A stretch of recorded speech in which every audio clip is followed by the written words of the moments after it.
우리 헌법은 교원의 정치적 중립을 명시하고 있습니다. 하지만 이 중립의 범위를 어디까지로 볼 것인가가 모호해서 논란이 될 때가 있는데요.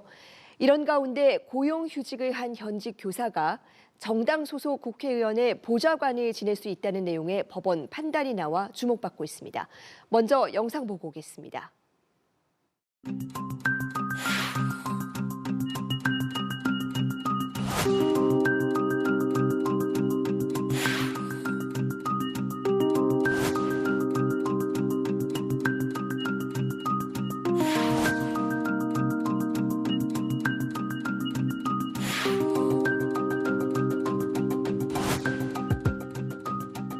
OECD 국가 중에서 유일하게 교사의 정치 기본권을 보장하고 있지 않은 나라가 대한민국입니다.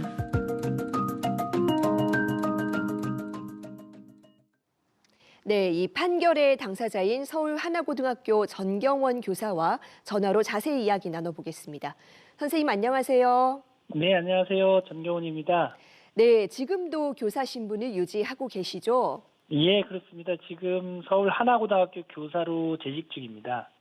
네, 지난 2020년에 휴직을 하시고 이 당시 열린민주당 강민정 국회의원의 보좌관이 되셨습니다. 어떤 이유에서였습니까? 예, 제가 그 강민정 의원님과는 그 교육정책 토론회 등에서 이제 자주 그 교류하고 토론자로도 만나고 하면서 친분을 쌓았던 게 계기가 됐고요. 의원님께서는 이제 학교 현장을 가장 잘 아는 위치에 있는 교사가 국회 교육상임위에 들어와서 초중등학교, 초중고에 있는 학교 현안의 문제점들을 전문가로서의 역량을 잘 발휘할 수 있으니까 정책 보좌관으로 좀 함께 일했으면 좋겠다라고 제안을 해 주셨고요. 저도 이제 개인적으로 생각할 때 교사에게 종교의 자유를 보장하듯이 이 헌법상 보장된 기본권에 해당하는 이 공무담임권, 정치 기본권을 보장받아야겠다는 생각에 보좌관으로 근무하게 됐습니다. 네, 이 교사로서의 경험을 정책에 반영하기 위해 이런 결정을 하셨던 거였는데 넉 달 만에 이 국회 사무처에서 임명 취소 처분을 받았습니다. 그때 근거가 뭐였습니까? 네, 당시에 이제 그 핵심 쟁점은 이런 거였습니다. 그러니까 현직 교사가 고용휴직을 통해서 학교를 떠난 상황에서 국회의원의 보좌관으로 일할 수 있는가가 이제 핵심 쟁점이었고요. 국회 사무처의 입장은 불가하다라는 입장이었고, 저는 이제 헌법상 보장된 이 공무담임권은 보장되어야 하는 국민의 기본권이다라는 입장을 가지고 이렇게 행정소송을 하게 됐습니다.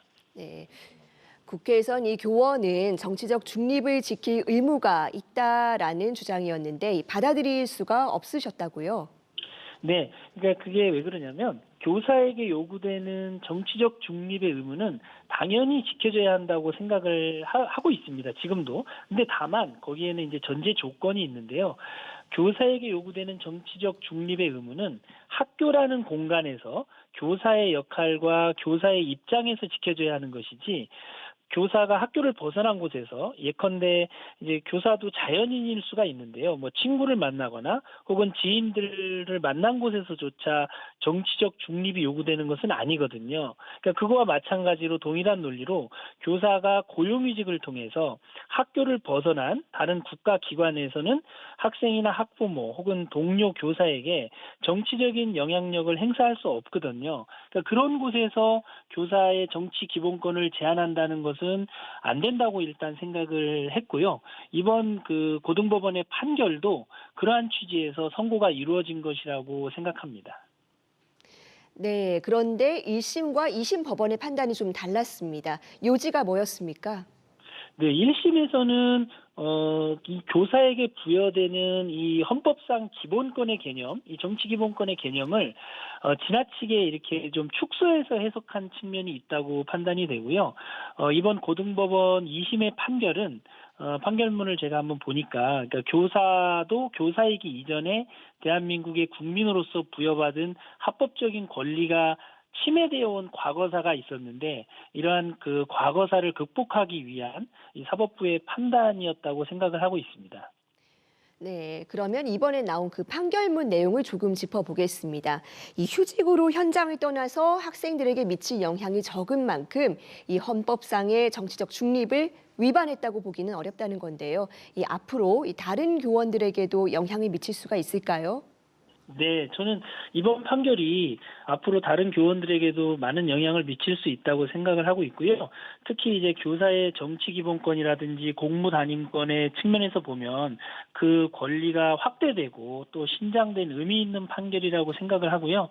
우선은 첫 번째 단계에서는 교사의 공무 담임권이 이번 그 선고로 인하여 입법부인 국회까지로 이제 확장됐다는 의미에서도 대단히 의미 있는 사법부의 선고라고 생각을 하고요.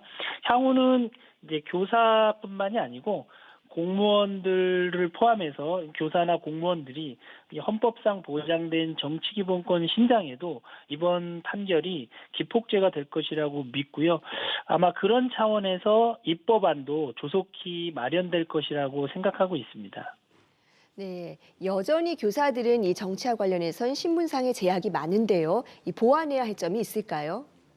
네, 사실 학교 현장에서 보면 되게 좀 아이러니한 상황이 많은데요. 정치라는 교과목 혹은 정치와 사회에 대해서 사회과 교사들이 가르치고 있는데 정작 교사들은 정치적으로는 굉장히 한정치상자라고 이렇게 비아냥할 정도로 뭐라 그럴까요? 정치적으로 좀 소외돼 있고 배제되어 있는 측면이 되게 많거든요. 그런데 이제 세계 여러 나라의 선진국 사례들을 좀 보면 뭐 핀란드를 포함해서 많은 서구 선진국에서는 교사가 이 교육 현장의 산적한 문제를 가장 잘 아는 전문가이기 때문에 언제든지 고용휴직을 통해서 국회에 들어와서 국회의원이 되기도 하더라고요. 그래서 핀란드 같은 경우도 보면 국회의원의 비중 가운데 교사의 비율이 상당하거든요. 그러니까 그런 분들이 현장의 문제를 해결하고 또 고용휴직 기간이 끝나면 학교로 복귀해서 교사로서의 역할을 수행하는 이러한 제도가 앞으로 조속한 시일 내에 좀 마련이 됐으면 하는